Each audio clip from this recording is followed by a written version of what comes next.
Bismillahirrahmanirrahim. Assalamualaikum warahmatullahi wabarakatuh. Perkenalkan, nama saya Akbar Hidayatul dari program studi ilmu Al-Quran dan Tafsir. Di sini saya akan menjelaskan tentang larangan tajassus. Sebelum ke bab inti, izinkan saya menjelaskan latar belakang dari tajassus, yaitu salah satu nilai penting dalam ajaran Islam adalah menjaga kehormatan dan privasi sesama manusia. Syariat Islam menegaskan bahwa setiap individu memiliki batas yang tidak boleh dilanggar, baik dalam bentuk fisik maupun informasi pribadi. Salah satu perilaku yang dilarang dalam hal ini adalah tajassus, yaitu tindakan memata-matai, mencari-cari kesalahan atau mengintai urusan orang lain tanpa hak. Larangan ini secara eksplisit disebutkan dalam Al-Quran Surat Al-Hujurat ayat 12 dan diperkuat dengan sejumlah hadis Nabi SAW yang menekankan pentingnya menjaga rahasia dan kehormatan sesama muslim. Fenomena tajassus pada masa klasik mungkin terjadi dalam bentuk pengintaian langsung atau upaya mencari tahu rahasia seseorang secara manual. Namun, di era modern ini, praktik tajassus mengalami transformasi bentuk yang lebih kompleks. Perkembangan teknologi digital dan media sosial membuka peluang besar bagi penyalahgunaan data pribadi, peredasan akun, serta penyebaran informasi tanpa izin.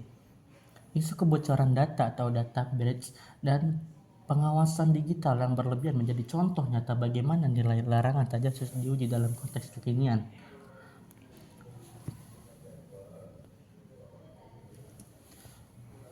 Adapun penjelasan takhrij hadis. Hadis wala tajassasu diriwayatkan oleh banyak imam hadis, walaupun ada sedikit perbedaan lafaz hadis. Di antaranya ada Imam Bukhari, Imam Muslim, Abu Daud, Imam Malik. Adapun redaksi hadis atau matanya diriwayatkan oleh Imam Bukhari, yaitu haddatsana Bisr bin Muhammad akhbarana Abdullah akhbarana Ma'marun an Hammam bin Munabbah an Abi Hurairah an-Nabi sallallahu alaihi wasallam qala iyyakum wa dhanna fa inna dhanna akzabul hadisi wa la tahassasu wa la tajassasu wa la tahasadu wa la tadabaru wa la tabaghadu wa kunu ibadallahi ikhwana. Telah menceritakan kepada kami Bishr bin Muhammad telah mengabarkan kepada kami Abdullah telah mengabarkan kepada kami Ma'mar dari Hammam bin Munabbih dari Abu Hurairah dari Nabi sallallahu alaihi wasallam. Beliau bersabda, jauhilah prasangka buruk karena prasangka adalah ucapan yang paling dusta. Janganlah kalian saling mencari-cari kesalahan atau tahassus. Jangan saling memata-matai atau tajassus. Jangan saling mendengki. Jangan saling membelakangi atau memutus hubungan. Jangan saling membenci dan jadilah kalian hamba-hamba Allah yang bersaudara. Adapun slide berikutnya, jalur Imam Muslim. Haddatsana Yahya bin Yahya qala qara'tu ala Malik an Abi Zinad anil A'raj an Abi Hurairah anna Rasulullah sallallahu alaihi wasallam iyyakum wa dhanna fa inna dhanna akzabul hadis wa la tahassasu wa la tajassasu wa la tanafasu wa la tahasadu wa la tawaghadu wa la tadabaru wa kunu ibadallahi ikhwana. Yang artinya telah menceritakan kepada kami Yahya bin Yahya, ia berkata, aku membaca kepada Imam Malik dari Abu Az-Zinad dari Al-A'raj dari Abu Hurairah radhiyallahu anhu bahwasanya Rasulullah SAW bersabda, jauhilah oleh kalian prasangka karena sesungguhnya prasangka itu adalah ucapan yang paling dusta. Dan janganlah kalian mencari-cari kesalahan atau tahassus, dan janganlah kalian memata-matai atau tajassus, dan janganlah kalian saling berlomba dengan niat duniawi, dan janganlah kalian saling dengki, dan janganlah kalian saling membenci, dan janganlah kalian saling memutus hubungan. Jadilah kalian hamba-hamba Allah yang bersaudara. Hadis ini termasuk sahih atau muttafaqun alaih karena diriwayatkan oleh Bukhari dan Imam Muslim. Muttafaqun alaih sehingga layak dijadikan dasar hukum atau etika dalam kejadian ini. Baik, slide selanjutnya. Adapun takhrij hadis dari larangan tajassus. Hadis wala tajassasu sebagaimana yang disinggung sebelumnya bahwa hadis tersebut diriwayatkan oleh beberapa imam hadis dari berbagai riwayat, di antaranya sebagai berikut. Ada Imam Bukhari dalam kitab sahihnya, yaitu Sahih Bukhari, kitab Al-Adab nomor 6064. Adapun Imam Muslim dalam kitabnya Sahih Muslim kitab berbakti atau menyambung silaturahmi dan adab. Hadis nomor 2563. Adapun Imam Abu Dawud dalam kitabnya Sunan Abu Dawud nomor 4917. Hanya saja dalam periwayatan Abu Dawud ada sedikit pengurangan kalimat hadis yang berikut isi matan hadisnya. Iyyakum wa dhunnu fa inna dhanna akzabul hadis wala tahassasu wala tajassasu. Adapun Imam Malik dalam kitabnya yaitu Muwatta Imam Malik nomor hadis 2640 ada periwayatan Imam Malik ada penambahan kalimat yaitu kalimat wala tanafasu, yaitu yang bunyinya iyyakum wazunnu fa inna dhanna akzabul hadis wala tahassasu wala tajassasu wala tahassasu wala tanafasu wala tabaghadu wala tahasadu wala tabaghadu wala tadabaru wa kunu ibadallahi ikhwana. Adapun jahr wa ta'dil, berikut penjelasan Imam Ibnu Hajar Al-Asqalani dari jalur Imam Bukhari Bashir bin Muhammad itu Syaduk Tahrib Tahzib atau Abdullah bin Al-Mubarak Siqah Sabit Ma'mar bin Rashid Siqah Sabit Hammam bin Munabbih Siqah Abu Hurairah Hafiz Sahabah. Adapun dari jalur Imam Muslim yaitu ada Yahya bin Yahya Siqah Sabit, ada Imam Malik bin Anas Imam Darul Hijrah, ada Abu Zinad Siqah Faqih, ada Abdurrahman Al-Awraj Siqah Sabit Alim, ada Abu Hurairah Hafiz Sahabah. Adapun pembahasan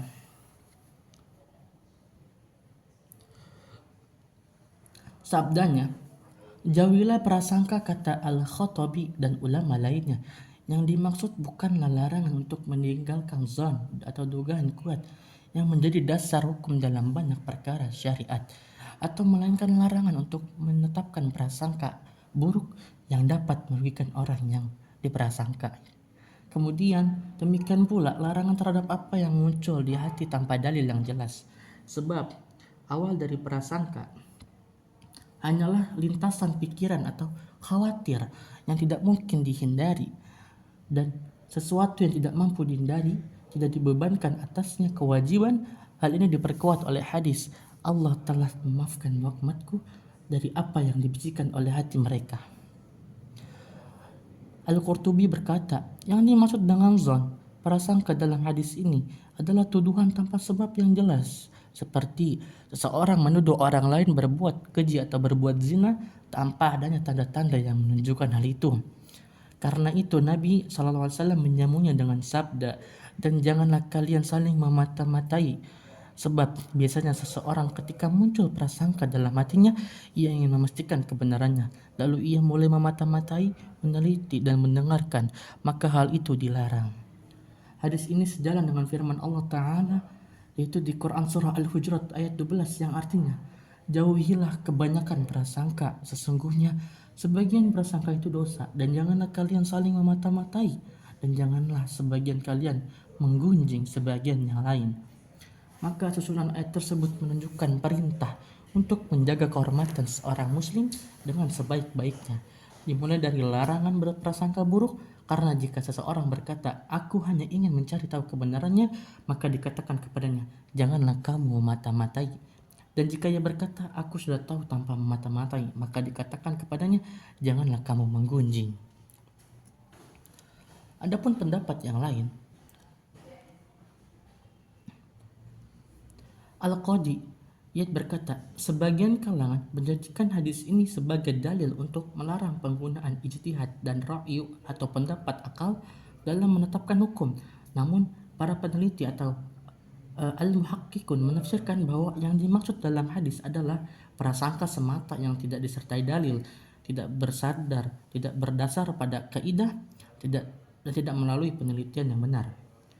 Adapun Imam Nawawi berkata, yang dimaksud dengan zon, prasangka dalam hadis ini bukanlah dugaan yang berkaitan dengan ijtihad dan dalam hukum-hukum syariat. Maka menjadikan hadis ini sebagai dalil untuk melarang ijtihad adalah pendapat yang lemah, bahkan batil. Namun pendapat ini dikritik bahwa kelemahannya memang jelas tetapi tidak sampai derajat batil.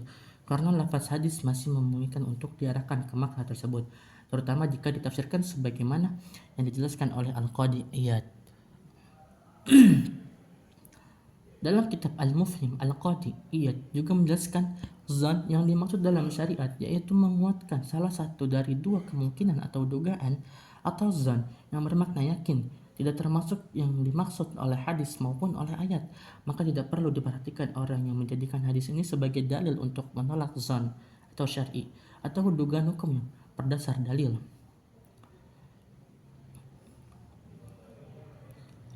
Adapun sabda Nabi SAW bahwa prasangka adalah sedusta-dustanya ucapan, meskipun sengaja berdusta tanpa dasar, dugaan sama sekali lebih berat dosanya. Dijelaskan bahwa maksud hadis adalah menekankan bahwa prasangka yang tidak berdasar dapat menyeret pada kedustaan karena banyaknya keliruan yang timbul darinya. Hal itu penyandaran hadis menunjukkan bahwa prasangka yang dilarang adalah prasangka yang tidak memiliki dasar yang dapat dijadikan sandaran, namun justru dijadikan pegangan atau dijadikan dasar dan diyakini kebenarannya. Maka orang yang meyakininya seperti itu dianggap berdusta. Dan perangkat ini disebut lebih buruk daripada dusta biasa karena dusta pada dasarnya sudah jelas kejelekannya dan tidak memerlukan celaan tambahan. Berbeda halnya dengan prasangka semacam ini. Pelakunya merasa memiliki dasar dan mengira pendapatnya benar, sehingga disebut lebih dusta dari dusta itu sendiri sebagai bentuk penegasan celaan dan peringatan keras terhadapnya. Adapun studi kasus dari kebocoran data. Fenomena kebocoran data pribadi merupakan salah satu bentuk pelanggaran privasi digital yang sangat relevan dengan larangan tajassus dalam Islam. Kasus ini sering terjadi di era modern ketika informasi sensitif seperti nomor identitas, rekam medis, transaksi keuangan, atau percakapan pribadi disebarluaskan tanpa izin pemiliknya. Dalam perspektif syariat, tindakan ini termasuk ke dalam bentuk tajassus karena melibatkan usaha mencari, mengakses, atau menyebarkan rahasia orang lain tanpa hak. Dan larangan ini berlandaskan pada firman Allah seperti tadi yang diucapkan Quran surah Al-Hujurat ayat 12, yaitu dan janganlah kalian saling memata-matai. Ayat ini bersifat umum, melarang segala bentuk pencarian informasi pribadi tanpa izin, baik dengan panca indera maupun melalui media digital. Maka membocorkan data seorang termasuk bentuk tajassus modern yang bertentangan dengan prinsip menjaga kehormatan sesama muslim. Adapun Rasulullah SAW juga bersabda, barang siapa menutupi aib seseorang muslim, maka Allah akan menutupi aibnya di dunia dan di akhirat. Dan hadis ini pun sahih. Ada di hadis Al-Bukhari nomor 2442 dan hadis Muslim nomor 2580. Adapun kaidah fikih, dalam fikih modern, kelalaian perintah terhadap kebocoran data termasuk kategori taksir atau negligensi yang menyebabkan tanggung jawab hukum atau dam'an berdasarkan kaidah man sababa fi dararin fahuwa dhamin. Barang siapa yang menyebabkan terjadinya kerugian, maka ia wajib menanggungnya.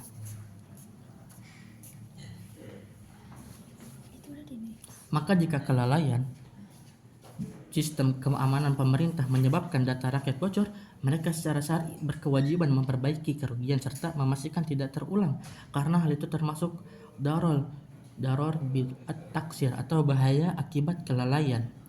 Adapun pandangan ulama kontemporer seperti Dr. Wahbah Az-Zuhaili menjelaskan dalam Al-Fiqh Al-Islam wa adilatuhu, apabila penguasa atau pengelola harta publik lalai dalam menjaga amanahnya hingga menyebabkan kerugian bagi rakyat, maka ia menanggung dosa dan tanggung jawab ganti rugi atau dar'an. Ada di juz 6 halaman 292. Ada pula demikian Dr. Ali Al-Qaradagi, Sekjen Persatuan Ulama Internasional, menegaskan bahwa dalam makalahnya Hukuk al-Insan fi al-Fiqh al-Islam, negara memiliki kewajiban syar'i untuk menjaga keamanan data warganya. Kelalaian terhadap hal ini berarti pelanggaran terhadap maqasid syariah, khususnya hifzu al-ird dan hifzu al-mal. Jika kelalaian tersebut menimbulkan kerugian, maka wajib ada kompensasi dan tanggung jawab administratif. Mungkin yang terakhir ada kesimpulan. Hadis Nabi yang memuat larangan tajassus sebagaimana termaktub dalam riwayat Imam Bukhari, Muslim, Imam Malik, dan Abu Dawud menunjukkan prinsip moral dan sosial yang sangat mendalam dalam Islam. Rasulullah SAW menegaskan agar umat Islam menjauhi sikap saling mencari kesalahan, mengintai, dan mengorek aib sesama Muslim. Larangan ini bukan sekedar etika sosial, tetapi juga bagian dari upaya menjaga kehormatan atau rakyat dan ketenangan dalam kehidupan masyarakat. Dari hasil takhrij hadis terbukti memiliki sanad yang kuat dan diriwayatkan melalui banyak jalur yang muttafaq alaih.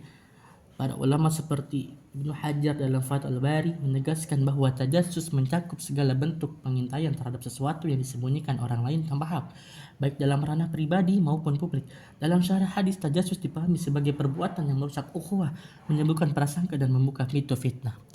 Dalam konteks kontemporer, nilai hadis ini sangat relevan terhadap fenomena kebocoran data dan pelanggaran privasi digital. Tindakan peretasan, penyadapan komunikasi, hingga penyebaran data pribadi tanpa izin merupakan bentuk tajassus modern yang bertentangan dengan prinsip syariat.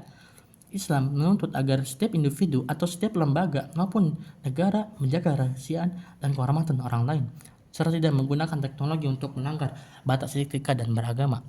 Dengan demikian, hadis larangan tajassus menjadi dasar moral universal bahwa menjaga privasi dan kehormatan sesama adalah bagian dari ibadah dan tanggung jawab sosial.